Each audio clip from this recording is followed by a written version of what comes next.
TDL advanced password related பார்ப்போம் okay so usually நீங்க Tally Primeல Tally Vault Security இந்த ரெண்டு வகையான பாஸ்வேர்டு உங்களுக்கு இருக்கும் எப்பன்னு பாத்தீங்கன்னா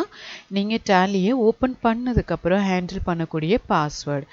பட் Tallyயை ஓபன் பண்றதுக்கு முன்னாடியே ஒரு பாஸ்வேர்டு ஸ்ட்ராங் பாஸ்வேர்டு அப்படின்னு பாத்தீங்கன்னா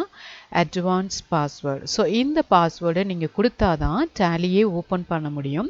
ஓபன் பண்ணதுக்கு அப்புறம் தான் Tally Vault as well as security அந்த பாஸ்வேர்டை உங்களால ஹேண்டில் பண்ண முடியும் so இத தான் நம்ம என்னன்னு சொல்றோம்னு பாத்தீங்கன்னா advanced password that means strong password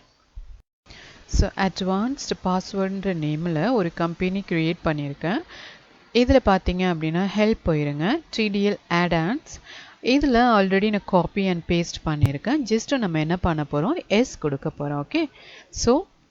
yeah here yes okay so இப்போ TDL file advanced password என்ன ஆயிடுச்சு லோட் ஆயிடுச்சு ஓகே சோ இப்போ நான் என்ன பண்ண போறேன்னா இந்த Tallyயை நான் க்ளோஸ் பண்ண போறேன் ஓகே சோ எஸ்கேப் கொடுத்துருங்க yes கொடுத்துருங்க ஓகே யூசுவலா உங்களுடைய Tallyயை க்ளோஸ் பண்ணிட்டு ஓபன் பண்ணும்போது ஆட்டோமேட்டிக்கா ஓபன் ஆகும் இல்லையா பட் திஸ் டைம் அது என்ன கேட்க போகுது ஒரு பாஸ்வேர்ட் கேட்க போகுது ஓகே சோ நீங்க yes கொடுத்துருங்க சோ நான் இப்போ என்ன பண்ண போறேன்னு பாத்தீங்கன்னா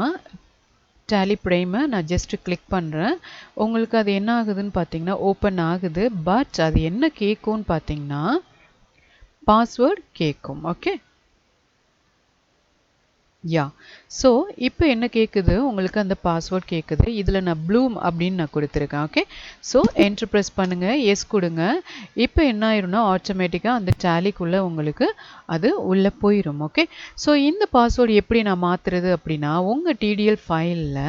கீழ ஸ்க்ரோல் பண்ணீங்க அப்படினா இங்க ப்ளூம்னு கொடுத்திருக்கேன் இல்லையா இதுக்கு பதிலா நீங்க என்ன பண்ணிக்கலாம் வேற ஏதாவது ஒரு நேம் அண்ட் நம்பர்ஸ் என்ன பாஸ்வேர்ட் உங்களுக்கு வந்து கம்ஃபர்ட்டபிளா இருக்கோ அந்த பாஸ்வேர்ட் கொடுத்து நீங்க உங்க Tallyயை லாகின் பண்ணிக்கலாம் ஓகே